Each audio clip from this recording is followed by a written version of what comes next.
공부를 해보니까 재밌죠? 네. 모든 과목을 31회 때 공부해본 사람 입장에서 개론이 제일 재밌어요. 제 기준에서. 네. 솔직히 공부할 때는 민법이 제일 재밌긴 했는데, 네. 민법을 좀 알고 공부하면 재밌잖아요. 그죠? 네. 개론도 실제로 많이 써먹는 내용이고, 이 부분에 흥미를 느낀 상태에서 공부를 하면 재밌습니다. 가장 안 좋은 게, 알 것 같고, 모를 것 같고, 애매모호할 때 그치는 것, 공부를. 그 상태에서 계속 누적을 시키는 것. 그건 정말 안 좋은 공부예요. 알쏭달쏭한 게 제일 나쁜 겁니다. 그러니까 차라리 모르는 게 나아요. 아예 처음부터 안 들어본 내용이 더 나아. 알 것도 같고 모를 것도 같으면 실제 시험장 들어가서 그걸 2번 읽는단 말이에요. 그럼 시간만 잡아놓고 결국 못 풀어요. 됐죠? 자, 이제 명확하게 공부를 할 거예요. 정비사업의 종류에 대해서 이제 공부를 할 겁니다. 얘가 은근히 시험 문제 잘 나와요. 그래서 387페이지에 괄호 3번 중간에 있는 내용인데요. 이 부분이 정비사업에 여러분들이 공법 시간에 공부를 하시겠지만 주거환경 개선 사업과 재개발 사업, 재건축 사업 이렇게 쪼개진단 말이에요. 근데 이 부분을 구분할 때 포인트가 뭐냐면 기반시설, 도로 등이 닦여져 있는 정도가 양호한 경우가 있고 불량한 경우가 있고 극히 불량한 경우가 있어요. 그때 각각 적용하는 사업이 달라. 그리고 그 지역에 있는 주택이 공동주택인지 단독주택인지 그런 내용들이 달라요. 그래서 첫 번째 1번 주거환경 개선 사업이 있답니다. 얘는 뭐라고 생각하시면 되냐면 달동네를 떠올려 보세요. 달동네. 그럼 서울에 만약에 달동네가 있다면 위로 쭉 올라가겠죠. 그럼 그 달동네에 여러분 공동주택이 있나요? 보통 판자촌이죠, 여러분? 단독주택이죠? 단독주택이 밀집돼 있죠. 그럼 여기서 만약에 재개발 사업을 진행한다면 그 살던 사람들을 원주민들은 다 쫓겨나는 거예요. 사업을 진행할래야 진행할 수가 없어요. 그러니까 아예 그 부분에서는 재개발 사업을 진행할 수 없으니까 주거 환경 자체를 그냥 개선시키는 사업을 진행하는 거예요. 이게 무슨 사업이에요? 주거 환경 개선 사업이에요. 달동네는 기반시설이 불량하나요? 극히 불량하나요? 극히 불량하죠. 극히 불량. 그리고 얘는 단독주택 위주죠. 그래서 문제를 풀 때 기반시설 극히 불량 단독주택 위주의 지역에 정비사업이 이루어진다 그러면 얘는 답이 뭐라고요? 주거환경 개선 사업이 되는 겁니다. 그래서 외우는 방법이 뭐냐면 극단적이면 죽어요. 따라해보세요. 극단적이면 죽어. 됐나요? 그래서 극히 불량 단독주택 주거환경 개선 사업. 됐어요. 그 다음 두 번째 재개발 사업이 있대요. 보통 강북에서 많이 이루어졌던 내용들인 거죠. 강남하고 강북 중에 어디가 여러분 먼저 개발이 됐죠? 강남? 강북? 그렇죠? 그럼 그때 개발을 할 때는 도시를 정확하게 구획을 짜서 개발을 했나요? 아니면 그냥 대충 살 때 조금씩 더 넓혀나가고 뭐 등등등 기반시설 그때마다 필요한 거 갖추고 이렇게 개발이 이루어진 거잖아요. 그래서 강북의 도로를 가보면 구획이 약간 삐뚤삐뚤한 구역들이 있죠. 됐나요? 그럼 강북 지역에서는 기본적으로 기반시설이 불량해요? 극히 불량해요? 불량하죠? 불량해요. 근데 그 지역에 상업지역도 있고 공업지역도 있나요? 종로, 피막골, 상업지역이죠. 재개발해요, 안 해요? 재개발 사업 진행하잖아요. 영등포, 공업지역이죠. 구로공단.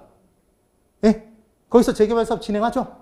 그래서 상업지역, 공업지역, 주거지역뿐만 아니라 상업지역, 공업지역에서도 이루어지는 게 이게 무슨 정비사업이다? 재개발 사업이에요. 그래서 문제 풀 때 상업지역 어쩌고 저쩌고 나오고 기반시설 불량하다 그러면 얘는 뭐다? 재개발 사업으로 들어가 주시는 겁니다. 그래서 지상열 씨한테는 죄송하지만 지상열 씨는 축구 찰 때 개발이에요. 네. 그래서 상업지역 열악, 기반시설 열악. 얘는 뭐다? 재개발 사업인 거죠. 됐었어요? 돼야 돼요. 그 다음 세 번째. 재건축 사업이 있대요. 여러분, 음마아파트 재개발 사업이라 하나요? 재건축 사업이라고 하나요?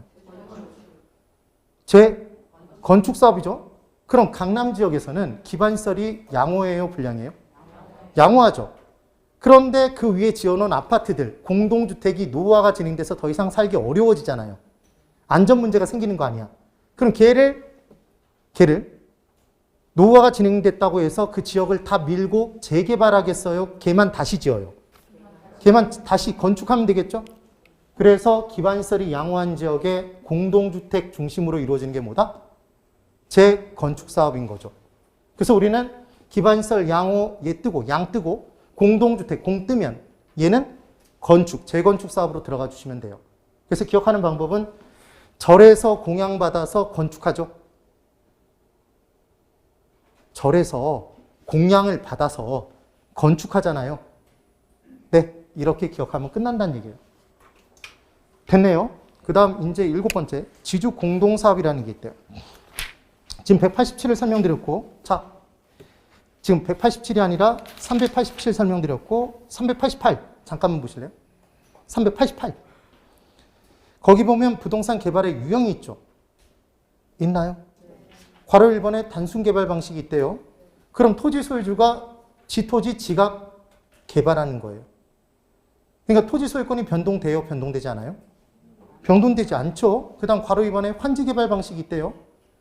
아까 제가 초기 사업 비용이 다 매수를 하려면, 수용을 하려면 돈이 많이 드니까 그 지역의 토지 소유권자에게 너 잠깐 나가 있다가 다시 들어와.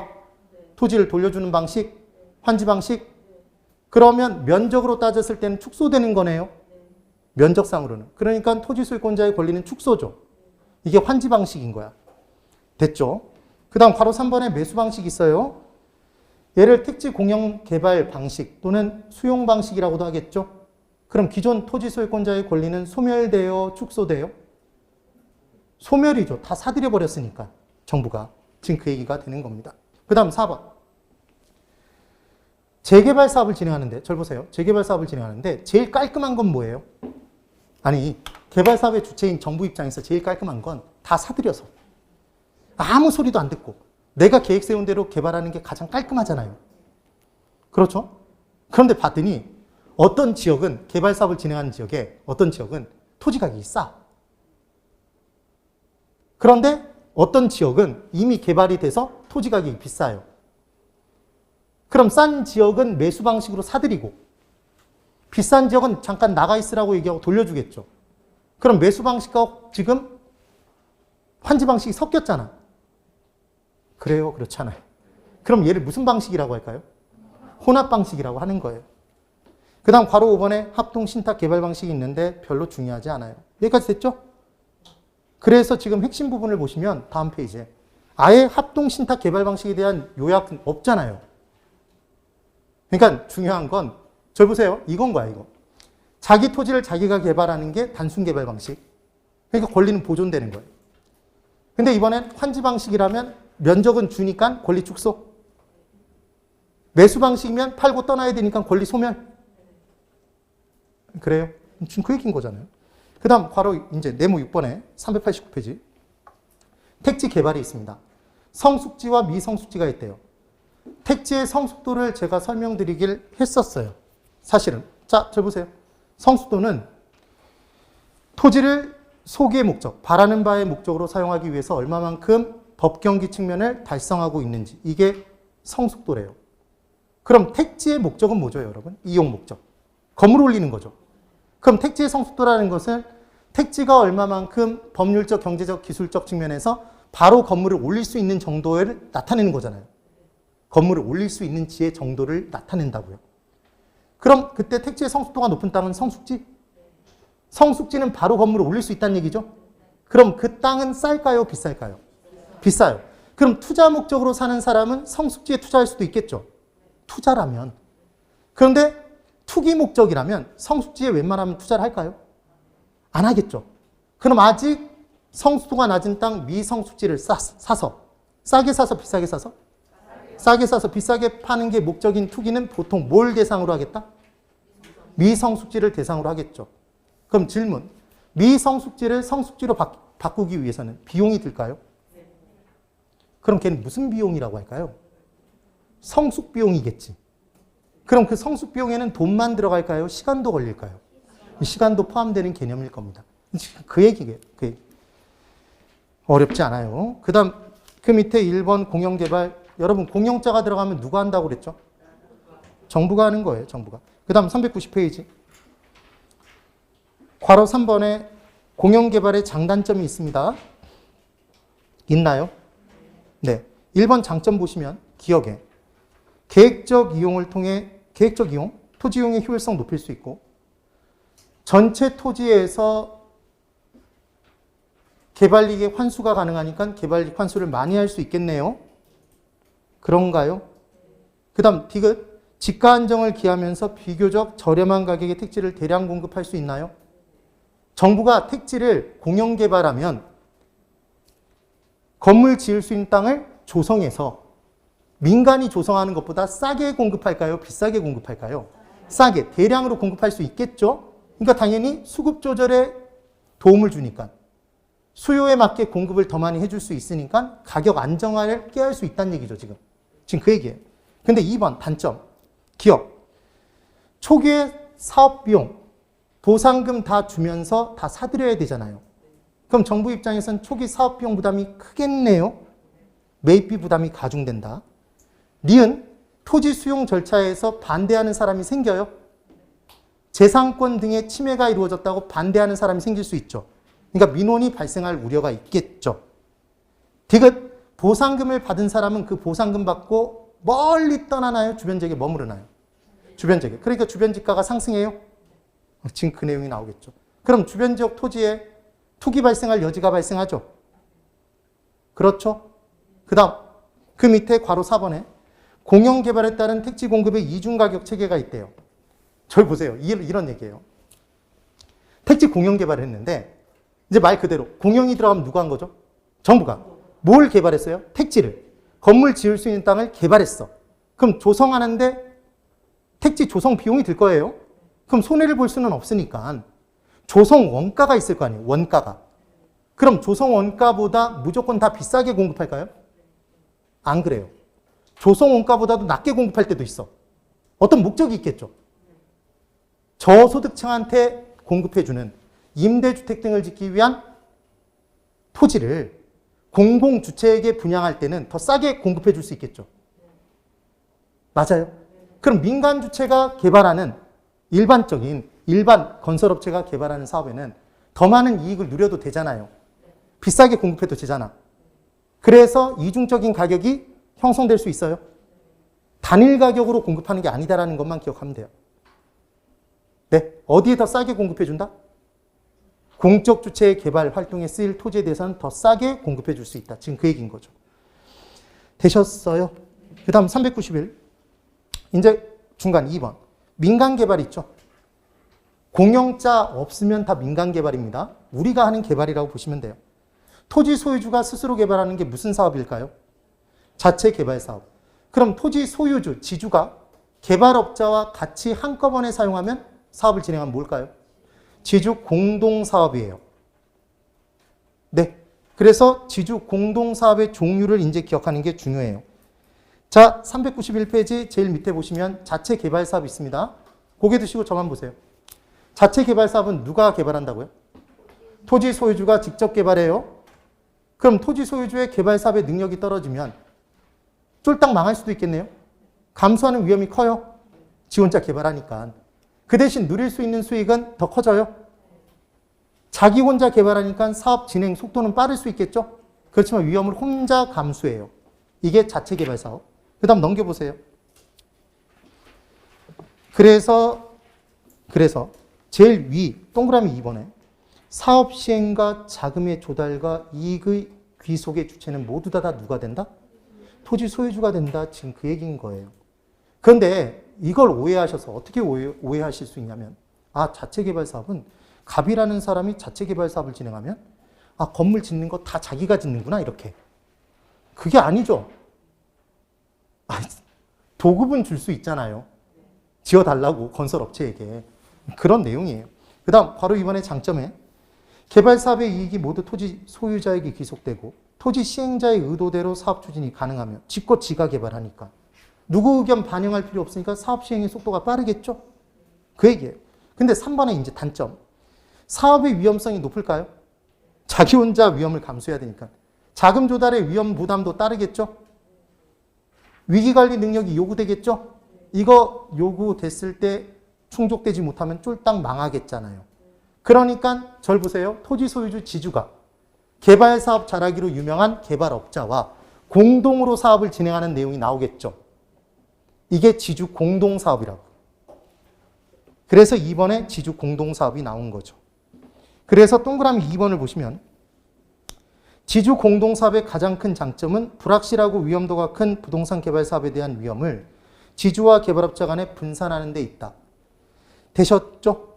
그 다음 괄호 2번에 이제 종류들이 나옵니다. 근데 이 종류들에서 시험 문제가 나오는 부분은 정해져 있어요, 실은. 자, 괄호 1번을 볼게요. 공사비 대물 변제형이 있대요. 고개 들어보세요. 개발업자가 개발을 해주면 공사비가 들겠죠. 그럼 지주 입장에서는 공사비를 지불해줘야 돼요. 근데 그 공사비를 대물로 변제한대요. 그럼 대물은 개발 사업을 진행했잖아요. 그럼 예를 들어 빌라를 짓는다 그러면 빌라를 지은 거죠, 지금. 그럼 그 빌라의 일정 부분 101호, 102호, 201호, 202호 등등등 몇 개 지정된 걸 걔한테 넘기는 거예요. 공사비 대신. 이게 뭐예요? 공사비 대물 변제형이에요. 이해되시죠? 그 다음 393 동그라미 2번. 분양금 공사비 지급형이래요. 얘는 공사비를 먼저 지불하나요? 분양 때린 돈으로? 분양 때리고 받은 돈으로 공사비를 지불한다는 얘기예요. 아, 이름에 그대로 들어있다고. 그 내용이. 됐죠? 그 다음 3번의 투자자 모집형. 여러분 신디케이트 방식이랍니다. 그럼 얘는 어떻게 하는 거죠? 개발업자가 지분 투자자 쫙 모으는 거잖아요. 그럼 신디케이트 방식이니까 다수에게 모아요? 소수에게 모아요?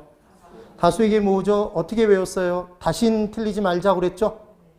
그런 내용이에요. 그 정도만 기억하면 돼. 그 다음 동그라미 4번에 사업 수탁 방식이 있어요. 별표 하나 치세요. 사업 수탁 방식. 별표 하나. 그 사업 수탁 방식에 사업 위탁 방식이라고도 돼 있죠? 그래서 사업 제한형이라고 돼 있고 뭐라고 적혀 있습니다. 넘겨보세요. 이제 394페이지에 3번에 토지 신탁 사업 방식이 있어요. 별표 치세요. 하나. 그래서 시험 문제는 이 둘을 연결시켜서 문제가 나옵니다. 그러면 이 둘의 차이가 뭔지를 설명드릴게요. 이쪽만 그대로 보세요. 쉬워요. 쉬워. 정말 쉬워. 이제 개발 사업을 진행할 때 두 가지가 있답니다. 토지 신탁 개발 또는 토지 개발 신탁이라고도 해요. 얘가 있고 사업 위탁 방식이 있대요. 또는 사업 수탁 방식 이렇게 얘기하기도 합니다. 둘로 쪼개져 있어요. 둘로 쪼개져 있어. 그럼 항상 시험 문제가 나오면 생뚱맞게 생판 다른 놈하고 비교하는 문제는 절대로 안 내요. 비슷비슷한 내용을 내서 헷갈리게 만든단 말이에요. 그럼 신탁이나 위탁이나 왠지 비슷한 내용 같죠? 아, 그럴 것 같잖아요. 신탁을 위임했다 막 이런 생각이 막 들잖아요. 그런데 다른 거예요. 다른 거. 그래서 신탁이라는 단어가 뜨면 뭐가 뜨면? 신탁이라는 단어가 뜨면 민법에서 공부했던 신탁 등기를 떠올려 보세요. 예? 그럼 신탁 등기가 이루어지면 형식상 소유권이 이전돼요? 이전되지 않아요? 이전돼요. 그게 포인트인 거야. 그래서 원래는 토지를 누가 가져요? 아니, 원래 토지 소유권은 누가 가져요? 토지 소유주가 갖고 있는 거잖아요. 그런데 토지 개발 신탁이 이루어지면 얘는 명의가 누구에게 넘어가요? 수탁자. 신탁받은 사람. 개발 회사겠죠? 네? 넘어가는 거예요. 넘어가. 이 개발 회사에게 넘어가는 거예요. 그러면 개발 사업의 명의를 누구 명의로 진행해요?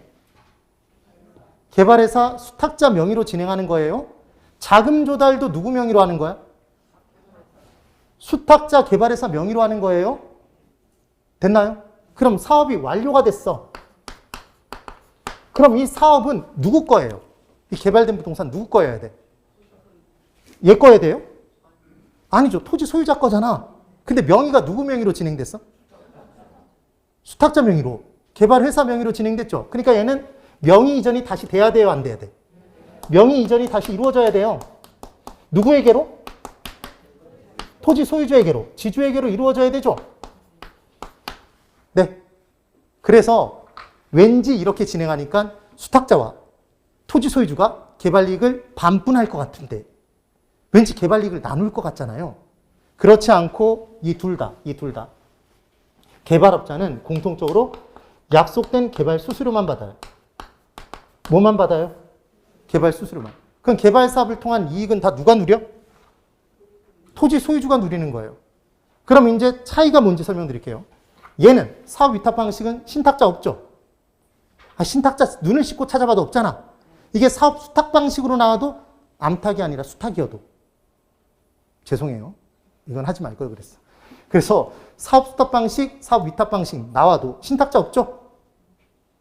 그럼 형식상 소유권이 이전되지 않아? 이전되지 않아요. 그게 포인트야. 그래서 누구 명의로? 토지 소유주 명의로 계속 유지가 되는 거예요. 그럼 사업 진행을 누구 명의로 하는 거고? 토지 소유주 명의로. 자금 조달도 누구 명의로? 토지 소유주 명의로. 그래서 사업이 완료되면 개발 사업 진행한 개발업자는 뭐만 받고 떨어지고 개발 수수료만 받고 떨어지는 거고 이때는 명의 이전이 필요해요? 필요치 않아? 필요치 않아. 왜 필요치 않아? 처음부터 끝까지 토지 소유주 명의로 갔으니까. 중요한 포인트는 뭐냐면 땅 주인이 개발 사업 진행해서 개발 사업 잘하는 사람한테 맡겼는데 둘 다. 이때 신탁이란 단어가 들어가면 형식상 소유권이 누구에게로 이전된 상태로 간다고요? 개발업자, 수탁자, 신탁 회사로 넘어간다고. 자금 조달도 얘 명의로 이루어지는 거고. 됐나요? 그런데 개발된 부동산은 누구 거야? 토지 소유주 거니까 얘는 사업이 종료되면 토지 소유자 명의로 다시 이전이 돼야 되겠죠. 명의 이전이. 오케이. 개발 이익을 나눠 갖는 게 아니라 개발 수수료만 받는 거죠. 그런데 사업 위탁 수탁 방식은 처음부터 끝까지 명의 이전이 이루어지지 않아. 이루어지지 않아.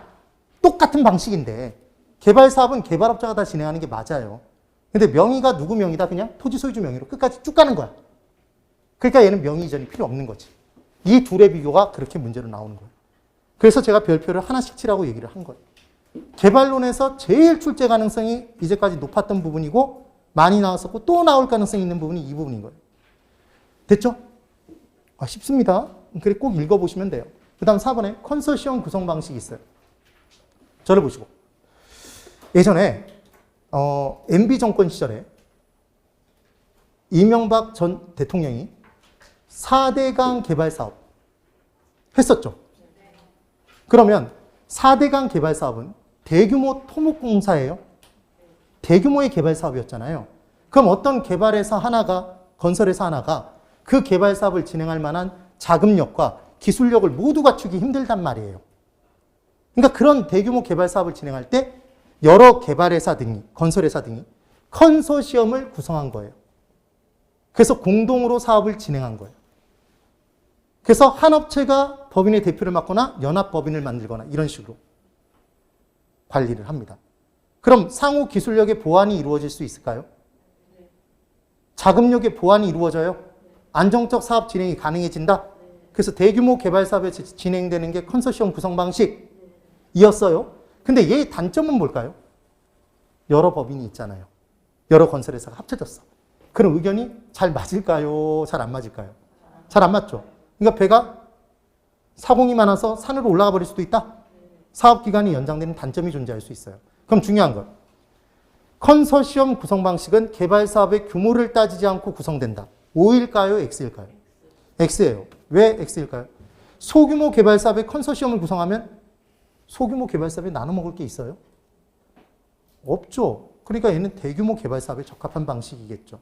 그런 내용들인 겁니다. 되셨으면 고개 끄덕끄덕 해보세요. 쉬워요. 그래서 이제 1번. 우리 내용에는 없지만 그냥 차지 방식이 뭔지만 설명드려볼게요. 민법에 차지 계약 있죠. 그럼 땅을 빌려서 사용하는 계약인 거예요. 네. 그럼 토지가 있어요. 이쪽 보세요. 토지가 있어. 토지가 있습니다. 이 토지 소유주는 갑이에요. 갑이 토지를 갖고 있는데 이때 을이 있어요. 을. 을은 뭘 갖고 있냐면 돈을 가지고 있습니다. 그래서 을이 갑과 차지 계약을 맺었어요. 땅을 빌려서 쓰는 계약을 20년이면 20년, 30년이면 30년 이렇게 맺은 거죠. 그래서 여기다가 을이 돈을 투입했어요. 그래서 뭘 올렸어요? 건물을 올렸어요. 개발을 한 거죠. 맞아요. 이렇게 개발을 해서 사용했어요. 그 기간 동안. 그럼 이제 중요한 건 그 대가를 지불해야 되나요? 지불하지 않아도 되나요? 지불해야 되겠죠. 네. 고액의 금액을 차지료를 내야 될 거잖아요. 기본 개념이. 그래서 예전에 발생했던 구차지라는 게 있고 새롭게 만들어진 신차지 방식이라는 게 있는데 이 둘 중에 하나는 칠판 잘 보세요. 이 둘 중에 하나는 권리금을 목돈을 처음 주고 시작하는 게 있대요. 권리금을 주는 게 있대. 이 둘 중에 뭐일 것 같아요? 천재인데? 그렇지. 권리금이 있고 얘는 권리금이 없는 거예요. 오케이? 그런 방식이에요. 그런데 이제 잘 보세요. 차지 계약이 종료됐어. 그러면 이 건물이 있고 토지가 있죠. 얘들 누구에게 넘기는 거예요, 이제? 토지 소유주 갑이 가져야 될 거잖아요. 계약이 종료되면. 그러면 을은 토지를 토지 소유주인 갑에게 시가로 양도해요? 그럼 미친 거죠. 아니, 이 토지 누구 거라니까? 갑 걸 얘가 빌려서 사용했잖아요. 여기다 건물 지어서 개발 사업 진행했다고. 그래서 이익을 누리면서 너 얼마 받아? 그러면서 차지료를 줬단 말이에요. 고액의 차지료를. 이게 새로운 신차지 방식이란 말이에요. 여기까지 됐죠? 그런데 이제 차지 계약이 종료돼서 돌려줘야 된다고. 그럼 토지는 누구 거니까? 갑 거니까 을이 만약에 토지를 시가로 갑에게 양도한다 그러면 이게 미친 거죠. 그래 안 그래? 그러니까 토지는 무상반환이고 그렇겠죠? 건물도 무상으로 넘겨준다 그러면 얘는 천사죠. 그러니까 당연히 뭐로 양도한다? 시가로 양도한다 이렇게 나오겠죠. 너무 당연한 얘기잖아요. 그렇죠? 그래서 구차지 방식은 권리금이 있다는 거예요. 토지개발 신탁은 칠판. 이 신탁자 떴나요? 신탁 보이세요? 형식상 소유권 이전돼 안 돼? 되죠? 명의전이 돼요? 누구에게로? 개발업자에게로 되는 거죠? 개발업자 대신에 신탁자 또는 수탁자라고 나올 수 있어요. 그러니까 사업 진행 얘 명의로 이루어지는 거예요. 자금 조달도 얘 명의로 이루어지는 거예요. 근데 누구 거야? 토지 소유주. 그러니까 사업이 종료되면 명의 이전이 다시 토지 소유주에게로 이루어져야 되는 거지. 그 얘기. 사업 수탁 방식은 뭐가 없어요, 지금? 신탁이 없죠. 명의 이전이 이루어지지 않죠. 토지 소유자 명의로 처음부터 끝까지 이루어집니다. 둘 다 개발업자는 개발 이익을 나눠 갖는다 아니면 수수료를 받는다.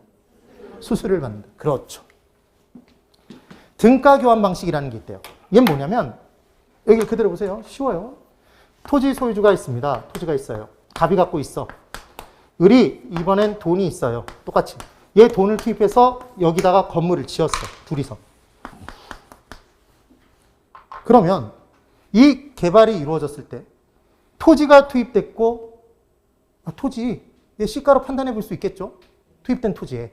그 다음 투입된 돈의 양을 따져볼 수 있겠죠. 그럼 지어진 이 건물을 토지와 돈의 투입 비율로 균등하게 쪼개 가질까요? 투입 비율로. 이게 등가 교환 방식이라고. 그럼 질문. 등가 교환 방식에서 개발업자는 현금으로 대가를 받는다. OX? X. 건물의 일부잖아. 일부. 현물로 대가를 받는 거죠. 아, 이게 등가 교환 방식에서는 함정 나올 수 있는 부분이라고. 됐어요? 저만 된 거예요? 됐죠? 그 다음 컨소시엄 구성 방식. 대규모 개발 사업을 진행한다고 그랬어요. 그래서 대규모 개발 사업에서 위험을 줄이기 위해서 구성하는 거였죠. 그래서 외우는 방법 99죠. 99. 비둘기는 어떻게 울어요? 99 되잖아. 99. 신탁 등기가 되면 소유권 이전되나요? 이전된다. 그것만 기억하시면 되죠. 됐어요. 그 다음 이제 사회 간접 자본의 확충 방법이 있대요. 확충 방법. 그럼 첫 번째로 사회 간접 자본이 뭔지를 설명드릴게요. 여러분 사회 간접 자본은 이런 게 사회 간접 자본입니다. 학교가 있어요. 학교는 필요해요, 필요치 않아요? 필요해요. 근데 학교가 보통 수익이 많이 발생해요, 적게 발생해요? 적게 발생하죠. 네? 그러면 민간에게 맡겨놓으면 잘 안 짓는단 말이에요, 학교 운영을. 그랬더니 우리나라 학교가 돈을 얼마나 많이 받는데 비리가 얼마나 많은데 이런 얘기 하면 안 된다고. 그래서 정부가 공공 자금을 투입해서 학교를 다 만들려면 비용이 너무 커지죠. 그 다음 고속도로는 필요해요, 필요치 않아요? 필요해요, 필요해. 우리나라의 운영에 정말 필요해요. 그런데 그걸 다 공공자금으로 만들려면 문제가 발생하죠. 공적 주체가 다 투입해서 만들려면 문제가 발생한단 말이에요. 그러니까 민간 건설업체에게 맡겨서 니들이 지어서 사업비용 뽑고 나중에 우리한테 넘겨. 이런 방식을 채택할까요? 채택하겠죠. 이게 기본적으로 사회 간접자본의 확충 방안들인 거예요. 그래서 BTO, BTL, BOT 이런 방식들이 있는 거죠. 칠판 그대로 보세요. 그럼 첫 번째로 이제 얘는 영어의 알파벳 첫 글자를 가지고 얘가 뭘 의미하는지를 알아야지만 이 순서를 맞힐 수 있습니다. B는 빌드인가요? 예. 그럼 얘는 짓고? 이건 짓고라는 거 다 알잖아요. 만드는 게 첫 번째겠죠? 두 번째, O가 나와요. O. 얘는 오퍼레이트래요. 얘는 운영하는 거래요. 운영. 됐어요. 칠판. O가 나오면 운영인지 어떻게 알 것 같아요? 됐죠? 그랬더니 내가 영어 실력이 얼마나 출중한데 그럼 그냥 하면 되지.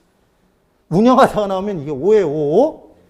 그 다음 L이 나오면 우리 집안의 물건 중에 리스한 건 적어도 하나 이상은 있잖아요. 정수기 렌탈 하잖아요. 리스한 거지. 자동차도 리스하죠. 그래서 리스는 뭐예요? 임대하는 거죠. 이건 안단 말이에요, 보통. 그 다음 이제 T가 문제야. T를 잘 몰라. T는 트랜스퍼래요. 얘는 이전하는 거야. 그런데 생각해 보세요. 이걸 외우는 방법. 민간 건설업체가 고속도로를 만들어서 정부에게 넘겨줄 때 그냥 조용히 넘겨줄까요? 티내면서 넘겨줄까요? 티내면서 이전하는 거죠. 티내면서 이전. T가 뭐예요? 그러니까 이전하는 거죠. 이전. 오케이? 그러니까 이전하다 그러면 티나기 이전. T를 기억하면 돼요. 그 다음 O는 오운이래요. 오운. 소유하는 것. 이렇게 나옵니다. 그럼 이 단어들을 가지고 이제 무슨 방식인지를 들어가 보는 거예요. 자, 봅니다. 사회 간접자본의 확충 방안 2. 이제 BOT가 있대요. 칠판 보세요. 이쪽. 힘내고. 이거 시험에 정말 잘 나와요. 정말 잘 나와요. 진짜 농담이 아니라. 아무렴 주의 환기를 끌기 위해서 시험 문제도 안 나오는 걸 잘 나온다고 그럴 수는 없잖아요. 제가 그렇게 뻥쟁이는 아닙니다. 자, 그러면 이제 여기 잘 보고. 진실된 사람이에요. BOT 이렇게 나오면. B는 뭐죠? B가 뭐라고 했어, B가? 만드는 거죠? 만드는 거예요, 순서가. O는 뭐예요? 아니, 그냥 O가 나오면 소유보다는 운영이라고. 아예 소유를 기억하지 마. O가 나오면 뭐예요? 운영이라고 그랬죠. 운영하고, 일정 기간 운영하고. 그 다음 T 내면서 이전시키고. 네. 그럼 운영 기간 중에 운영 수입으로 다 돈 뽑고, 개발비용 뽑고, 이전시키는 거죠, 정부에게? 이게 BOT 방식이라고. 그럼 이번엔 BTO 방식이 있대요. 그럼 BTO는 먼저 뭐 하고? 만들고, 뭐 하고? 티나게 이전부터 시키고, 그 다음 운영하는 거죠. 그래서 운영 수입으로서 개발비용을 뽑겠네요. 그럼 얘는 운영했을 때 수익이 많이 발생하는 애들이에요? 운영 수입이 적은 애야? 많이 발생하는 애니까 운영해서 수입을 누리겠다고 하겠죠. 개발업체가. 그러니까 얘는 고속도로 등이 되겠죠. 이번에는 BTL 방식이래. 그럼 B는 뭐예요? 만들고. T는 뭐야? 이전시키는 거예요. 먼저 정부에게 귀속시켰어. 이전시킨 거야. 그리고 얘는 임대하는 거래요. 누가?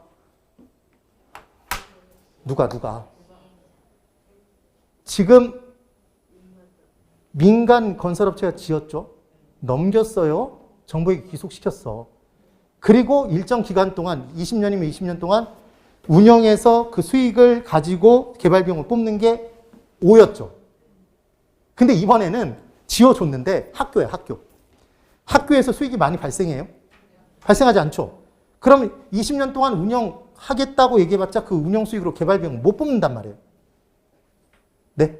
그러니까 정부로부터 약속된 임대료를 받는 거예요.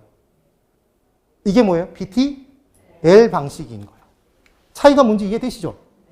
그 다음 BO는 만들고 소유하고 운영하다래요. 이 정도래요. 판단 되시겠죠? 시험 문제가 나오면 얘를 쫙 깔아놓고 무슨 방식인지 찾는 문제가 나옵니다. 매일 기보에서 다 확인할 거예요. 정말 쉬워, 정말 쉬워. 이거 틀려갖고 오면 정말 정의 이름으로 용서치 않을 거예요. 그랬더니 내가 틀린지 너에게 모르게 하겠다 이런 분들이 있죠. 나중에 다 들통나. 자기가 알아서 고백하더라고. 사실은 이걸 틀렸었다 이렇게. 자, 이제 부동산 관리론과 마케팅론을 볼 거예요. 몇 페이지에 있대요? 397부터 412페이지. 네. 자, 봅니다. 토지의 관리가 있대요. 넘겨보세요. 자, 397에 부동산 관리가 있는데 부동산 관리를 할 때 법경기 관리를 하겠죠? 법률적, 경제적, 기술적 관리를 할 거예요. 그 다음 넘겨보세요. 398페이지. 부동산 관리가 왜 필요해졌느냐? 도시화 현상이 이루어져서 건물이 고층화되니까 소유자가 직접 관리하기 어려워졌잖아요. 그리고 그 부동산을 소유하고 있는 사람이 그곳에 살지 않아요. 먼 곳에서 투자를 한 거야. 그럼 부재 소유자가 발생했으니까 그 건물을 누군가 전문가가 관리해 줄 필요가 있겠죠. 그런가요? 그 다음 건축 기술이 발달돼서 건물이 고층화가 됐어. 층고가 높아졌어. 그래서 전등 하나도 스스로 갈기 힘들어졌어요. 누군가 전문가가 필요해요. 그래서 부동산 관리가 필요해졌다는 얘기죠. 그런 얘기예요. 그 다음 네모 2번에 398페이지 네모 2번. 부동산 관리에 세 가지 영역이 있습니다. 괄호 1번에 시설 관리 있죠. 체크 하나 하실래요? 체크. 그리고 두 번째 줄에 두 줄 내려가 보시면 소극적 관리라고 돼 있죠. 소극적 관리에 동그라미 쳐보세요. 그래서 시설물이 노후화가 진행돼서 뭔가가 안 좋아지면 그걸 그때그때마다 수선하는 거예요. 이게 무슨 관리예요? 시설 관리예요. 시설 관리. 그리고 임대차 관리가 있고 그럼 임대가 잘 이루어지도록 노력하는 게 임대차 관리겠죠. 그 다음 399페이지에 괄호 3번에 자산 관리가 있어요. 이거 지금 AM, FM, PM 외우지 마세요. 별로 쓸모없어. 그래서 괄호 3번에 자산 관리 부분에 별표 하나 치시고 조그맣게 별표. 이건 아주 큰 별표는 아니야. 조그만 별표. 두 번째 줄 보시니까 뭐라고 적혀 있죠? 적극적 관리. 동그라미 쳐보세요. 시험 문제 나오면 어떻게 나올까요? 네, 이렇게 나와요. 시설 관리, 적극적 관리, 자산 관리, 소극적 관리. 그럼 어떻게 기억할까요? 그렇지, 그렇지. 시옷시옷, 지읒지읒 하면 끝나. 됐어요. 그 정도를 기억하면 돼. 그러면 자, 이제 절 보세요. 자산 관리가 어떤 개념인지 설명을 드려볼게요. 그 부동산을 관리를 하는데 자산 가치를 높이기 위해서 관리를 하는 거예요. 이게 자산 관리야. 그럼 제가 얘기하는 게 시설 관리겠는지 자산 관리겠는지 판단해 보세요. 투자론에서 나온 개념들은 다 시설 관리일까요? 자산 관리일까요? 자산 관리? 그럼 적절한 시기에 매각하는 것도 자산 관리예요? 네. 그럼 아파트가 있는데 아파트 정문을 무슨 궁전처럼 아름답게 꾸미는 것. 자산 관리일까요? 시설 관리일까요? 자산 관리 쪽에 속한다고 봐야지. 아니, 아파트 대문이 궁궐처럼 이쁘게 생기든 말든 그 시설물하고 무슨 관계가 있어요? 그렇게 고치는 이유가 아파트 자체의 브랜드 자체의 가치를 올리기 위한 거잖아. 예. 그 다음, 저 보세요. 대림 아파트가 있어 보여요? 이 편한 세상이 있어 보여? 저 편한 세상 그러면 좀 이상하죠. 그래서 이 편한 세상이 있어 보이잖아. 이렇게 브랜딩하는 것, 네이밍하는 것, 얘들은 자산관리에 속할까요? 시설관리일까요? 자산관리예요. 같이 올라가요. 이런 개념이 되는 거예요. 됐죠? 그 정도만 기억하시면 돼요. 그 다음 네모 3번에 부동산관리의 유형이라고 해서 분류가 쫙 있어요.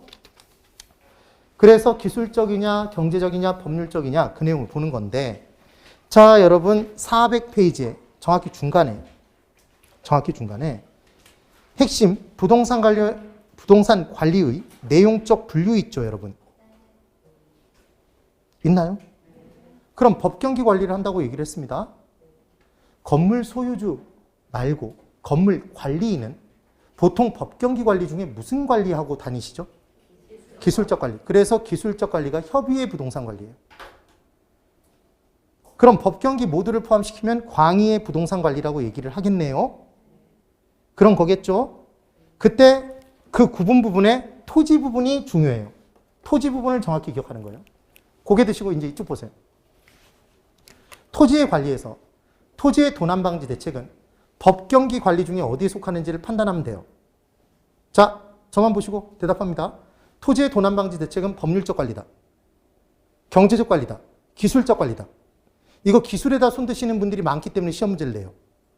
왜냐하면 이런 느낌이 들잖아요. 토지의 도난 방지 대책이면 도난을 방지하기 위해서 뭔가 기술이 있어야 된다 이런 생각이 들죠. 그런데 만약에 토지가 내가 잠들고 있는 사이에 누군가 포크레인으로 한 포크레인 퍼가면 내 토지가 없어지는 거라면 그걸 막는 건 기술이 필요해. 근데 토지의 도난이라는 건 보통 법률로 뺏어가는 거죠. 그렇잖아요. 그러니까 토지의 도난 방지 대책은 당연히 무슨 관리예요? 법률적 관리겠지. 그 다음 두 번째. 여기까지는 내 거, 여기까지는 네 거. 이렇게 경계 확정하는 건 손듭니다. 법률적 관리다. 이렇게 법률적 관리에 손을 많이 들기 때문에 이게 시험 문제에 나오는 거야. 토지의 경계 확정을 하는 건 여기까지는 네 거, 여기까지는 내 거 이렇게 나누기 위해서는 지적, 측량 등의 기술이 필요해요? 필요하죠. 그러니까 얘는 무슨 관리야? 이 기술적 관리예요. 그 다음 나대지의 활용이 있대. 그럼 나대지의 활용은? 나대지는 기본적으로 지목이 된데 지상에 건물이 없는 땅이죠. 네. 그럼 본격적인 활용 이전의 땅이잖아. 얘를 테니스 코트로 이용해주고 대가를 받고 자재하치장으로 이용해주고 대가를 받아요. 그럼 돈 들어오는 거죠. 그럼 얘는 무슨 관리일까요? 그렇죠. 경제적 관리야. 그래서 구분하는 가장 기본적인 개념 이렇게 하면 끝나는 거예요. 낱개로 외울 필요 절대 없어. 절 보세요. 돈, 수입, 비용과 관련이 있으면 다 무슨 관리일까요? 경제적 관리예요. 계약, 조정, 권리가 나오면 법률적 관리예요. 기술 어쩌고 저쩌고 나오면 기술적 관리. 하자 어쩌고 저쩌고 나오면 기술적 관리인 거예요. 됐죠? 그럼 이제 결정타. 이것만 정리하면 끝나는 거예요. 자, 여러분 수지 관리를 한답니다. 수지 관리. 법경기 중에 어디예요? 경제적. 안 헷갈린다고. 안 헷갈린다고. 그렇죠? 그러면 권리, 계약 관계는 법률적 관리라는 거 아무도 안 헷갈린단 말이에요. 질문. 인력 관리는? 자, 법률적이다. 경제적이다. 기술적이다. 헷갈려요, 이게. 기억하는 방법. 사람 잘못 쓰면 돈이 무진장세요. 어디에 들어가? 그렇죠. 경제적 관리인 거야. 명쾌하죠? 그렇게 기억하면 되는 거예요. 됐어요. 그 다음 부동산 관리에 3방식이 있대요. 하여튼 3방식 정말 좋아해요. 그래서 관리의 3방식은 저를 보세요. 소유주가 법경기 관리를 자기 혼자 다 해. 그럼 자기 관리인가요? 자가 관리잖아. 그럼 전통적으로 예전에는 1층짜리 소규모의 단독주택을 갖고 있으면 전문가에게 맡겨서 관리하나요? 자기가 관리하나요? 자기가, 소유주가 직접 관리하죠. 이게 전통적인 관리 방식인 거죠. 그럼 지껏 지가 관리하니까 친절한 서비스를 제공해요. 주인이 제일 친절해. 보통 식당 가면 한 10명이 있는데 그중에 정말 유난히 친절한 사람이 있어. 그럼 그 사람은 분명히 주인이야. 며느리는 안 친절해. 무슨 얘기를 하는지 못 알아듣네요, 지금. 그래서 기본적으로 자가관리의 장점은 친절한 서비스를 제공한다. 애호정신이 크다. 자기 거니까. 기밀유지가 잘 된다, 안 된다? 지껏 지가 관리하니까 기밀유지가 잘 되겠죠. 기밀유지가 보안관리죠. 그러니까 보안관리 효율성이 높은 게 자가관리야. 그런데 이제 건물이 고층화됐어요. 자기가 스스로 관리 못하죠. 그래서 법경기 관리를 다 전문 업체에 맡겼어. 그럼 얘는 외주관리? 위탁관리? 그럼 얘는 관리의 전문성이 높아요? 맞잖아. 그럼 관리의 효율성이 높아나자. 높겠죠. 단 보안관리의 효율성은 낮겠지. 남에게 맡겼으니까 기밀유지가 안 될 거 아니에요. 됐나요? 그런데 이때 자가관리에서 위탁관리로 넘어가는 중에 과도기적 형태가 나타나는데 섞였겠네요, 그럼?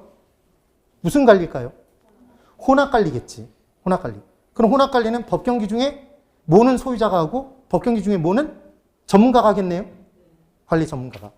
그럼 관리 전문가에게 보통 뭘 맡겨요? 기술을 맡기지. 소유권과 경제적 가치는 자기가 지고 있고. 그래서 이제 자가관리와 혼합관리와 위탁관리가 있대요. 조금만 힘내세요. 조금만 힘내. 제발. 지금 지쳐 쓰러져 잠들면 안 돼. 여기서 문제 콱 나와버려라, 진짜. 2번. 가장 바람직한 관리 유형은 존재한다, 존재하지 않는다? 자, 이 질문인 거예요. 가장 바람직한 모든 부동산의 규모와 용도를 따지지 않고 가장 바람직한 관리 유형은 전문가에 의한 위탁관리다 그러면 O일까요? X일까요? X예요. 왜냐하면 소규모의 단독주택을 위탁관리하면 돈만 들어. 네. 그러니까 부동산의 규모와 용도별로 좀 더 적합한 관리 방식이 별도로 있는 거죠. 그래서 모든 부동산을 다 통틀어서 가장 바람직한 관리 유형이란 존재하지 않는 거예요. 그 다음 관리의 효율성이 기본적으로 높은 건 전문가에 의한 무슨 관리야? 위탁관리예요. 그런데 단 보안관리를 딱 보자마자 이게 기밀유지죠. 기밀유지는 언제 잘 된다고? 자기가 스스로 관리할 때. 그래서 보안관리 효율성은 자가관리가 높다. 자기관리가. 지금 그 얘기예요. 혼합관리는 섞여 있는 거죠. 그래서 법경은 누가 하고? 소유자가. 소유권 지가 지고 있고 그 다음 경제력, 돈도 지가 지고 있으면서 기술만 넘긴 거네요. 보통 전문가에게. 지금 그 얘기예요. 그 다음 이제 건물의 생애주기가 있대. 지금 다 하고 있는 거예요. 지금. 됐죠? 잠깐만. 건물의 생애주기 보기 전에 얘는 좀 보자. 402페이지 보세요. 402페이지 피셨습니까? 거기에 보시면 네모 4번에 부동산 관리자들의 업무 영역이라고 해서 부동산 관리 활동이 있어요. 그때 괄호 1번에 임대차 활동이 있죠, 여러분? 있나요? 예, 그 부분에다가 조그맣게 별표 하나 쳐보실래요? 근데 주의하실 건 제가 지금 조그맣게 별표를 치라고 얘기한 건 잠깐만 다시 보세요. 제가 중요한 내용은 보통 PPT를 쓰나요, 안 쓰나요? 중요한 내용은 PPT를 쓰죠. 그럼 별로 중요하지 않은 내용을 기본적으로 그래도 봐야 되는 내용이 있을 때 제가 교재로 보잖아요. 네? 그래서 그 중에 좀 중요한 내용을 별표를 쳐드린 거지. 이게 정말 제일 중요해서 별표 친 거 아니에요. 그래서 이걸 보자마자 투자론에서는 별표가 하나도 없었는데 여기서 별표가 있어. 이게 훨씬 중요하구나. 지금 그 얘기가 아니란 말이에요.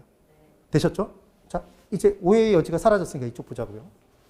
건물의 생애주기를 보기 전에 임대차 계약의 유형에 대해서 설명을 드려볼게요. 유형 또는 종류 이렇게 얘기할 수 있겠네요. 그럼 이때 부동산은 주거용 부동산, 상업용 부동산, 공업용 부동산 이렇게 세 가지가 있죠, 여러분. 건물은. 근데 얘가 임대차 계약의 종류가 다르대요. 임대차 계약의 종류가 왜 다른지를 먼저 설명드려볼게요. 이런 거예요. 3층짜리가 있습니다.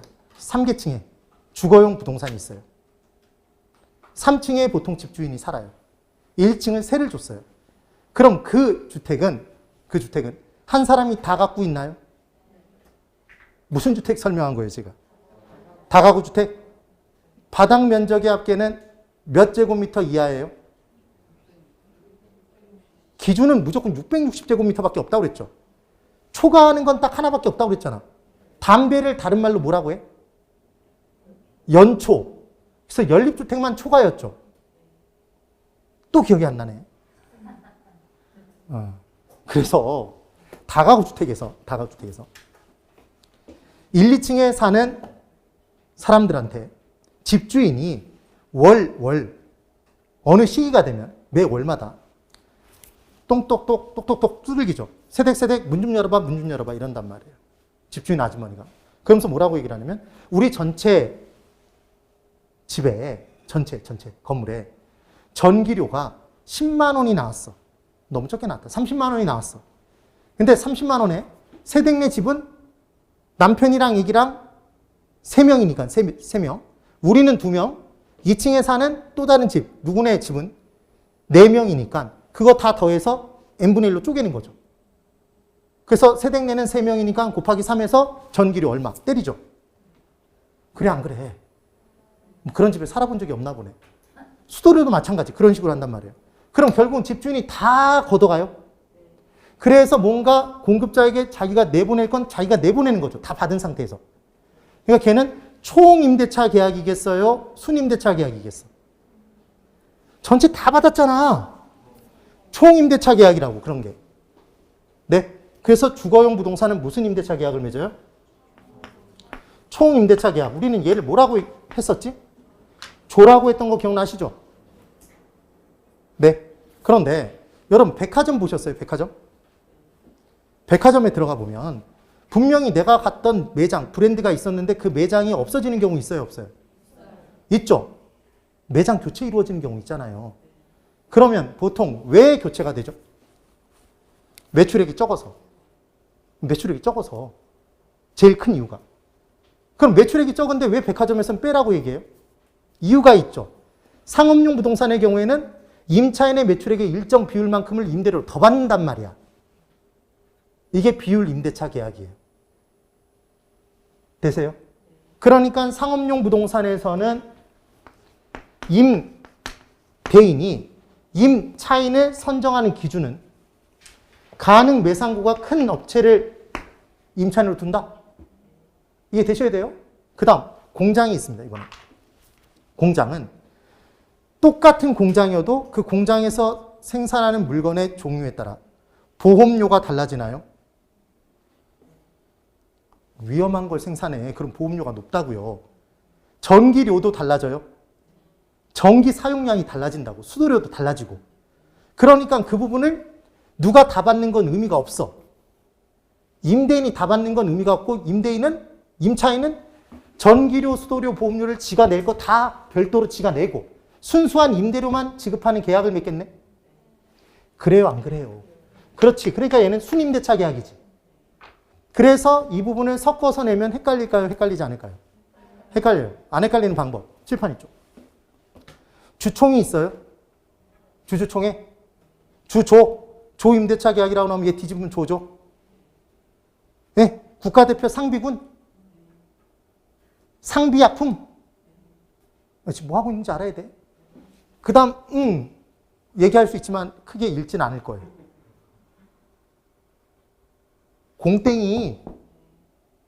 네? 그러니까 공비예요, 공순이야. 공순이라고, 공순이. 되셨어요?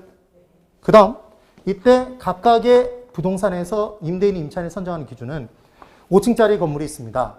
이 5층짜리 5개층의 주거용 부동산이에요. 뭐예요? 아니, 주택의 종류가 뭐냐고. 5개층에 주거용 부동산이라고요. 아파트잖아. 아오. 옥상 올라가서 아오. 하나도 기억을 못하고 있죠. 정의 이름을 용서치 않을 거예요. 그래서 얘는 그 5층짜리 건물에 4층에 순한양 아저씨가 살고 있었는데 그 아저씨가 이사 가고 각두기 아저씨가 들어왔어요. 그 각두기 아저씨의 장기는 뭐냐면 연장질이야. 그래서 주차 문제가 조금만 발생하면 막 연장을 지고 쫓아가. 그럼 두려워서 살 수가 있어요? 없죠. 그러니까 주거용 부동산에서 임대인이 임차인을 선정하는 기준은 기존 사람들과의 친화력, 연대감이겠죠. 상업용 부동산에서는 임차인의 매출액의 일정 비율만큼 임대료를 더 받으니까 가능 매상고가 얼마만큼 발생할지 이게 기준이 되겠죠. 공업용 부동산에서는 기존 업체와의 적합성을 따진다고요. 여기까지 이해가 되셔야 돼요. 그 다음 공업용 부동산은 1차 순임대차, 2차, 3차까지 있어요. 그래서 얘를 기억하는 방법은 1, 2, 3 보유 이렇게 기억할 거예요. 따라해 보세요. 1, 2, 3 보유. 네, 그래서 1차에 보험료를 더하면 2차가 되고 2차까지의 유지관리비를 더하면 3차가 돼요. 그럼 한 끼에 가장 많이 먹으면 몇 그릇이죠? 3그릇. 그러니까 가장 많이 쓰이는 순임대차 계약은 3차예요. 근데 보통 먹으면 몇 그릇 먹어? 2그릇? 보통 1그릇. 그래서 보통 순임대차 계약이라고 얘기하면 1차를 얘기하는 거예요. 가장 순수한 거. 네. 따라해 보세요. 1, 2, 3, 보유. 이게 지금 4번의, 네모 4번의 내용이에요. 되셨죠? 그 다음 넘깁니다. 이제 404페이지. 건물의 생애 주기가 있어요. 힘내고 힘내고. 거의 다 왔어, 진짜. 건물의 생애 주기가 있습니다. 이거는 무슨 얘기냐면 건물을 최초 지을 때부터 시작해서 이 건물이 노후화가 돼서 더 이상 쓸 수 없게 되는 폐물 단계까지 인간이 태어나서 성장하고 성숙하고 나이 들어서 쇠퇴해서 사라지는 것처럼 건물도 그와 같다는 얘기예요. 그래서 얘를 뭐라고 한다? 건물의 생애 주기 또는 빌딩의 라이프 사이클이라고도 얘기를 해요. 그럼 얘는 첫 번째 전이 나온대요. 전. 그 다음 신, 안, 노, 폐예요. 이렇게 외울 거야. 그럼 전은 뭐냐면 얘가 전 개발 단계랍니다. 고개 들어보세요. 이거 한 번만 들으면 돼. 무슨 복잡한 내용이 아니에요. 이해하는 거예요. 이해. 전 개발 단계는 건물을 개발하기 전이죠. 그럼 얘는 계획을 세울까요? 무슨 계획을 세울 거 아니에요. 타당성 분석을 할까요? 그게 언제 이루어지는 거다? 전 개발 단계예요. 그리고 이제 짓겠죠. 그럼 신은 뭘까요? 신축 단계겠지. 그럼 질문, 칠판. 신축 단계에서는 물리적, 경제적, 기능적으로 최고조일까요? 이 건물이? 그러면 시험 문제 안 나온다고요. 이때 경제적 최고조는 안정 단계에서 최고조예요. 처음 지었을 때 물리적, 기능적으로는 최고조겠지만 경제적으로 무르익는 건 언제다? 안정 단계란 얘기죠. 되셨죠? 그럼 신축 단계에서는 계획 세운 대로 제대로 지어졌는지 비교 확인을 하겠네요. 네. 신축 단계에서도 하자 등이 있을 수 있을까요? 정말 많죠. 그래서 1차적인 관리를 하는 게 신축 단계에서 이루어진다고. 됐어요. 그러다가 건물의 경제적 가치가 최고조가 되는 게 언제? 안정 단계래요. 그럼 안정 단계에 추가 투자를 적절하게 하면 안정 단계를 좀 더 연장시킬 수 있대요. 그래서 가장 장기간 존재하는 건 안정 단계예요. 여기까지 됐죠? 그러다가 이 건물이 노후화가 진행돼요. 노후 단계. 그럼 노후 단계에 추가 투자를 하면 밑빠진 독에 물 붓기니까 추가 투자를 웬만하면 안 한다고요. 그럼 이 건물이 더 이상 쓸 수 없게 될 때가 오겠네요. 이게 무슨 단계야? 폐물 단계예요. 그럼 폐물 단계에서 이제 헐고 다시 처음으로 돌아간다? 이게 건물의 생애 주기죠. 되셨어요? 그러면 여기서 이제 포인트는 이 순서를 기억해야 돼요. 순서 기억하는 방법 정말 간단하죠. 전신 안에 뭐가 있어요? 전신 안에 노폐물이 있다고요. 전신 안에 노폐물이 있다고. 끝났어요? 그 다음 이제 1차적 관리를 언제 하는지가 시험 문제로 나올 수 있어. 1차적 관리 언제 한다고요? 언제 한대, 언제? 신축 단계 제일 먼저 하는 거죠? 그렇죠? 그러면 질문, 절 보세요. 선풍기 중에 제일 유명한 선풍기는 뭐예요? 요즘 부일 선풍기가 유명해. 그런데 예전에는 신일 선풍기가 유명했잖아요. 한일 선풍기라고 얘기하면 한일은 자동 펌프야. 이걸 알아듣는 사람은 연식이 얼마 정도 된 거죠, 진짜로. 그래서 무슨 선풍기? 신일 선풍기를 기억하면 1차적 관리는 언제 한다? 신축 단계에서 한다. 이렇게 기억하고 끝내버리자고. 이게 건물의 생애주기 뭐다? 따라해보세요. 건물의 생애주기 뭐다? 전신, 안, 노폐. 따라해보라니까 제발. 전신, 안, 노폐. 예, 그렇게 기억을 해주면 돼요. 됐죠? 이런 내용인 거야. 여기까지 딱 정리가 됐네요. 이제 부동산 마케팅을 볼 건데 부동산 마케팅 보기 전에 잠깐만 405페이지에 405페이지에 제일 밑에 건물의 내용 연수가 있어요, 여러분. 내용 연수는 인내할 때 내자에 쓸 용자입니다. 그럼 견디어내면서 쓸 수 있는 연수죠. 이걸 내구 연한이라고도 얘기를 해요. 근데 이 내용 연수가 물리적 내용 연수와 경제적 내용 연수와 기능적 내용 연수로 크게 쪼개져요. 그럼 제가 얘기하는 게 뭔지 한번 대답해 보세요. 저 보세요. 건물이 있습니다. 그 건물에서 1층을 걸어 다니고 있었는데 어느 순간에 1층이에요. 아니, 지금 무슨 얘기를 했냐면 건물에서 2층을 걸어 다니고 있었는데 어느 순간에 봤더니 내가 1층에 있어. 바닥이 꺼진 거죠. 이해가 되셨어요? 그러니까 얘는 물리적 내용 연수가 다한 거 아니에요. 이런 게 물리적인 내용 연수고 그게 달아 없어진 게 물리적 감가란 말이에요. 근데 이번에는 건물의 기능이 저하됐어. 예전보다 기능이 현저히 떨어졌어. 그럼 얘는 기능적 내용 연수가 다한 거겠네요. 경제적 가치가 이제 없어. 그럼 경제적 내용 연수가 다했다고 볼 수 있겠죠? 그럼 질문. 여러분, 물리적 내용 연수와 경제적 내용 연수 중에 뭐가 더 길까요? 여기서 힌트는 흉가. 흉가는 물리적으로 존재해요, 존재하지 않아? 존재하고 있죠? 경제적 가치 없죠? 네. 그러니까 경제적 가치가 제일 먼저 달아 없어지는 거고 제일 길게 유지되는 건 뭐다? 물리적 내용 연수인 거예요. 그래서 기억이 안 나. 그럼 이러면 되겠지. 물리도록 존재하는 게 뭐야? 물리적 내용 연수. 이렇게 기억하면 끝나는 거예요. 됐죠? 된 거예요. 그 다음 이제 부동산 마케팅이랍니다. 칠판에 쭉 보세요. 부동산 개발했으면 팔아야 돼요. 그럼 마케팅 활동을 해야 될 거 아니에요? 그럼 마켓은 시장인가요? 마켓이 시장이잖아요. 시장은 넓어요, 좁아요? 부동산 시장 넓은 개념이죠? 그러니까 마케팅, 시장 활동도 넓은 개념일 거예요. 그래서 문제에서 마케팅은 세일즈, 판매와 범위가 똑같다 그러면 걔는 X예요. 판매보다 훨씬 더 폭이 넓어. 질문, 폭넓다를 기억하는 거예요. 부동산 마케팅의 대상으로는 부동산 자체만 있다. S예요. X야, X. 왜냐하면 폭이 넓으니까 부동산 관련 유가증권 등도 다 포함되는 거예요. 됐죠? 그 다음 거시적 환경과 미시적 환경, 부동산 시장에 영향을 끼치는, 마케팅 활동에 영향을 끼치는 미시적 환경과 거시적 환경 이렇게 둘로 쪼개는데 정부는 미시적 환경이래요. 정부, 중개업자, 경쟁자 등등등은 다 미시적 환경이랍니다. 근데 왠지 정부는 크게 느껴지잖아요.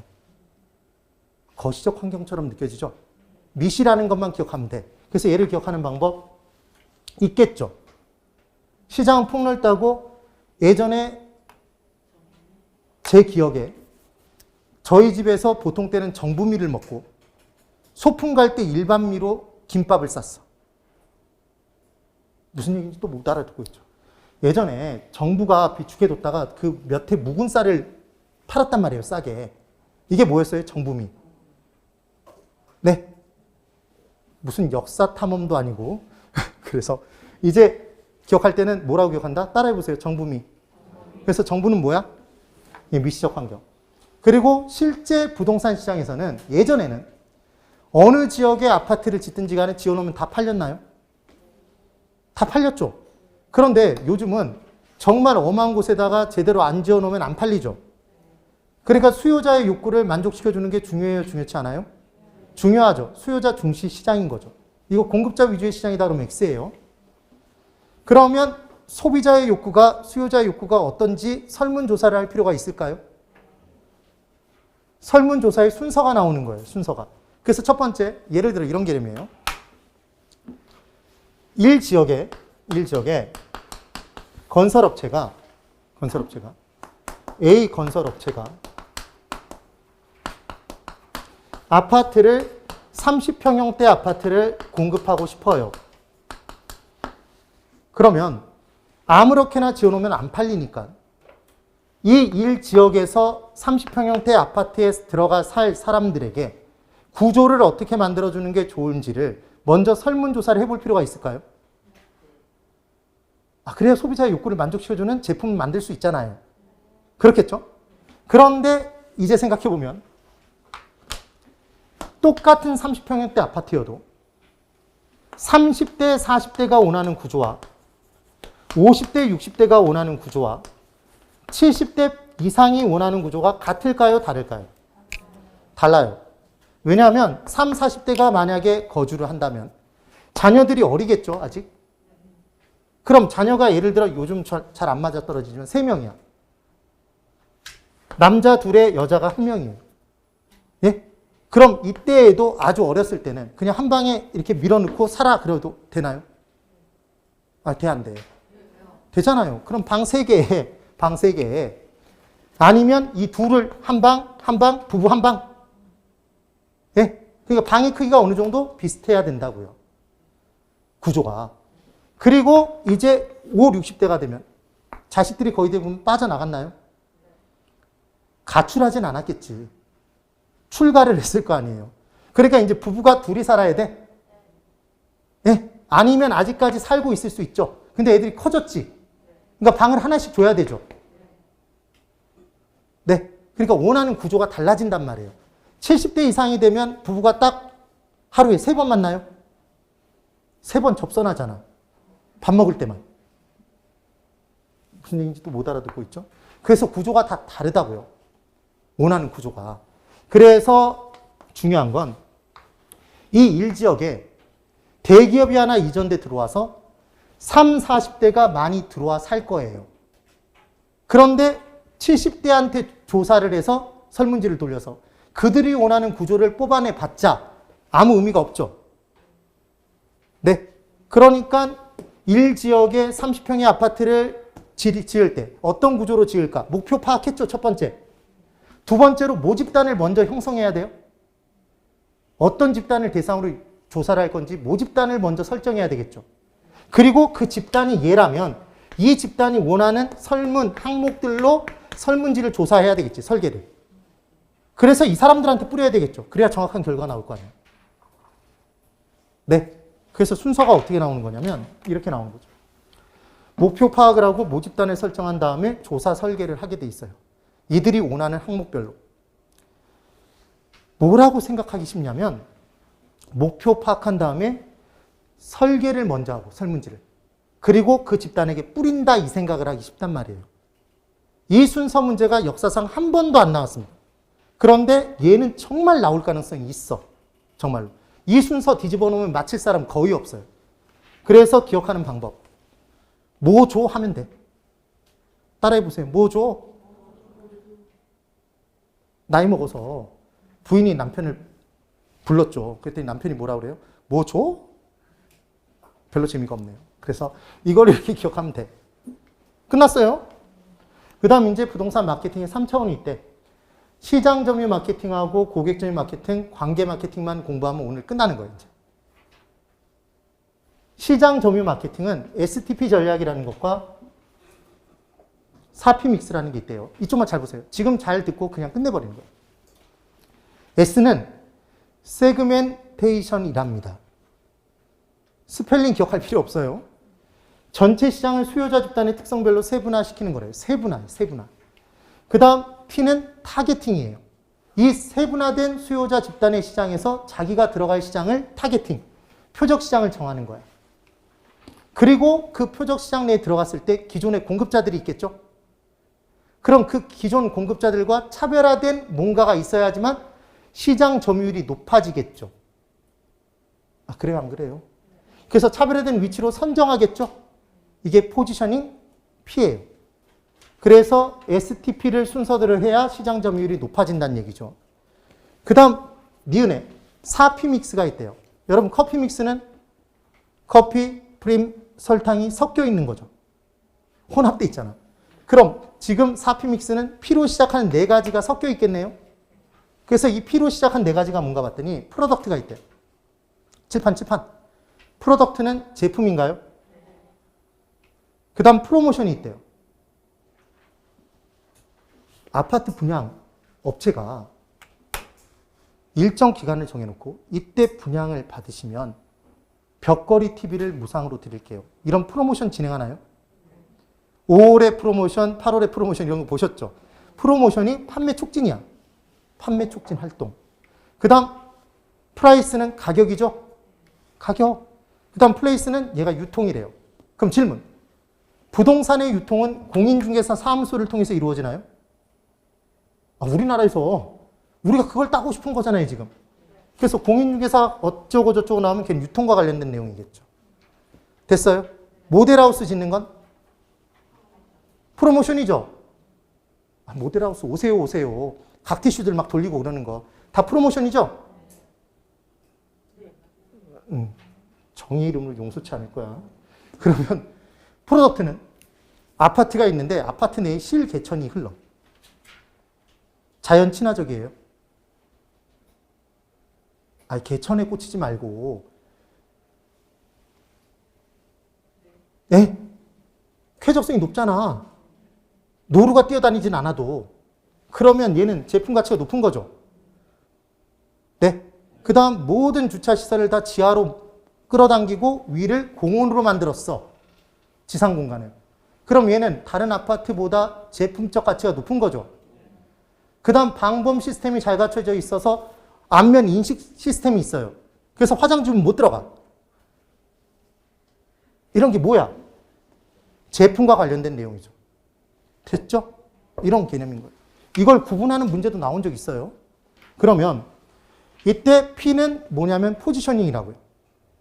STP의 P는 포지셔닝이야. 위치 선정, 차별화된 위치를 선정한다. 그러면 쟤도 P로 시작했으니까 P를 여기다 섞어 놓을 수 있겠네요. 그렇게 문제를 내기도 한다고요. 온갖 방법으로 이 부분에서 문제를 다 내. 그래서 기억하는 방법은 이렇게 기억하는 거예요. 시장 선거를 했어. 근데 시장 선거를 했는데 점유율이 3표 차밖에 안 나. 몇 표 차? 3표 차밖에 안 나. 그럼 재판가요? 네. 그래서 쟤는 뭐예요? 제품. 파는? 판매. 가격, 유통. 그럼 끝난다. 되셨죠? 이렇게 기억하는 거예요. 그 다음 이제 문제에서 뭐가 나오냐면 이런 문제를 내요. 전체 시장을 수요자 집단의 특성별로 세분화하는 걸 차별화 전략이다 이런 식으로 함정을 판다고. 그럼 기억하는 방법. 우리는 수요자를 차별하면 돼요? 아니 수요자를 차별하면 되겠어? 안 되겠어? 안 되죠. 그럼 수요자에게는 세 놈 오셨다고 해야 돼요? 세 분 오셨다고 해야 돼? 세 분 오셨다고 해야 되죠. 그러니까 수요자 어쩌고 저쩌고 나오면 걔는 세분화 전략이라고. 네. 아예 자세히 설명드릴 수도 있는데 그게 의미가 없어. 여기까지 됐죠? 그래서 시장 점유 마케팅은 누구 중심의 마케팅 전략이냐면 공급자 중심의 마케팅 전략이랍니다. 시장을 점유하는 건 수요자가 점유하는 거예요? 공급자가? 여러분 고개 드세요 제발. 집중을 해 좀. 시장을 점유하는 건 수요자가 하는 거예요? 공급자가 하는 거야? 예? 이 시장을 점유율이 얼마만큼 된다는 건 수요자가 점유를 해요? 공급자가 점유하잖아. 그러니까 시장 점유 마케팅은 공급자 중심의 마케팅 전략인데 수요자 중심의 마케팅 전략이라고 함정을 판다고. 네? 그럼 외워야 될 거 아니야? 외우는 방법. 우리가 공부하는 과목에 뭐가 있어요? 공시법이 있잖아. 그래서 앞으로 공시 선생님 만날 때마다 배세호 선생님 만나면 공시 수고 이러라고. 진짜로 하면 어쩔진 모르겠지만.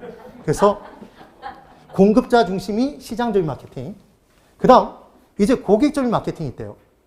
그럼 얘는 고객을 점유하기 위해서 고객의 마음을 사로잡아야 될 거잖아요. 이게 뭔지 설명을 드릴 거예요. 아이다의 원리래요. 이게 이번에 시험 문제로 나왔었어. 32회 때. 주의를 끌고 흥미 유발시킨 다음에 욕망 불러일으키고 사는 행동으로 옮기게 한대. 자, 저를 보세요. 이거 한 번만 잘 들으면 끝나. 이거는 상위 버전이 있고 하위 버전이 있는데 그냥 하위 버전으로 설명할 거예요. 남자가 여자를 사귀는 방법. 예, 여자로 하여금 사귀는 행동으로 옮기게 하는 방법. 첫 번째, 남자가 마음에 드는 여자가 생겼어요. 그래서 남자가 뭔가를 준비를 했어. 뭘 준비했냐면 다이어리를 원래 쓰지도 않는데 다이어리를 준비했어. 좋은 걸로. 그리고 그 다이어리에다가 키를 원래는 170인데 175로 적었어. 몸무게도 원래는 80kg인데 70kg로 적었어. 그리고 뽀샵 처리가 많이 된 사진까지 거기다 왜 붙였는지 모르지만 붙였어. 되세요? 그래 놓고 지나가면서 툭하니 지갑을 떨어뜨렸어. 그럼 뭘 끈 거야? 주의를 끈 거죠. 어텐션이. 네. 그런데 거기에 이제 그 내용을 봤더니 키가 막 적혀져 있고 얼굴이 막 이렇게 들어가 있잖아. 그럼 흥미가 유발되지 않아? 유발됐죠? 인터레스트. 흥미가 유발됐어. 근데 거기다가 통장을 10개를 끼워놨어. 그럼 사귀고 싶은 욕망이 생겨 안 생겨? 생기잖아요. 디자이어야. 그 다음 사귀는 행동으로 옮기게 하는 거지. 액션. 그래서 첫 글자를 따면 아이다의 원리가 되는 거죠. 예. 그래서 이게 S가 붙을 수도 있어. 아이다스. 그럼 S는 뭐냐면 만족이야, 만족. 네. 그런 개념으로 나올 수도 있습니다. 그럼 얘는 누가 제일 잘하는 거냐면 쇼 호스트. 주의를 끌죠. 흥미를 유발시켜. 막 사고 싶은 욕망을 불러일으켜. 어느 순간에 나는 전화를 걸고 있잖아. 네. 지금 그 얘기라고. 그러니까 얘는 누구 중심의 마케팅 전략이에요? 고객이 수요자죠? 수요자 중심의 마케팅 전략이라고. 그래서 얘는 수고. 그래서 아까 누구 만나면? 공시, 수고. 요번 금요일 날에 꼭 한번 해보세요. 책임은 못 집니다. 그 다음 3번에 관계 마케팅이 있대. 이 관계 마케팅은 기존 고객과의 관계를 원만하게 유지시킴에 따라 신상품이 출시됐을 때 카탈로그 등을 보내서 매출액을 증진시킬 수 있는 것. 그 다음 기존 고객이 만족을 하면 구전 광고 효과가 있나요? 입소문? 네. 그래서 매출액을 높이는 최근 들어서 가장 각광받고 있는 마케팅 전략이 관계 마케팅 전략이래요. 그래서 여러 업체들이 관계 마케팅 전략을 펼쳐요. 실제로. 그래서 실제 지방에서 이 편한 세상 살면서 만족스러웠어. 그럼 서울로 이사 올 때 이 편한 세상을 찾죠. 해당 지역에서. 이런 식의 개념입니다. 그래서 외우는 방법. 칠판 이쪽 보세요. 고객 점유 마케팅은 아이다의 원리예요. 네. 그럼 이 앞에 시장 점유 마케팅이 있었죠. 시야가 그나마 말이 돼. 시야야, 고아야, 관아야. 고아. 그래서 고객 점유 마케팅은 아이다의 원리인 거죠. 관계는 누구랑 맺어? 그냥 고객이라고 얘기하면 안 돼요. 무슨 고객? 기존 고객. 그래서 문제에서 이렇게 나온다니까요. 기존 고객과의 관계를 원만하게 만들음에 따라 매출액을 높이는 게 고객 점유 마케팅이다. X라고 기존 고객과의 관계를 유지시키는 건 관계 마케팅이지. 네. 그 다음 공시, 수고 기억해 주면 되죠. 됐어요? 그래서 마케팅 전략까지 다 한번 설명을 드려봤네요. 이해가 되셨으면 고개 끄덕끄덕 해보세요. 됐습니다. 그래서 이제 감정평가론 내용을 빼고는 다 했어요. 뒷부분에 막 샅샅이 공부할 필요가 없는 부분이란 말이에요. 거기서도 중요한 내용들은 다 설명드렸다고. 그래서 매일 기포로 문제를 풀어보면 왜 얘가 이런 부분들에 이렇게 암기 방법을 만들어 놨을까? MM을. 정말 깨닫게 돼요. 열심히 따라오시면 됩니다. 오늘도 고생이 많으셨고 힘내세요. 힘내시고 다음 주에 감정평가론 부분을 심화이론반 처음 시작할 때 먼저 끝낼 거예요. 그래서 그때가 사실은 기본이론반이 끝나면서 심화이론반하고 겹치는 거죠. 네. 열심히 따라오세요. 다음 주 빠지시면 안 됩니다. 네. 다음 주에 수업 있어요. 선거일에. 네. 오늘 여기까지. 대단히 수고 많으셨습니다.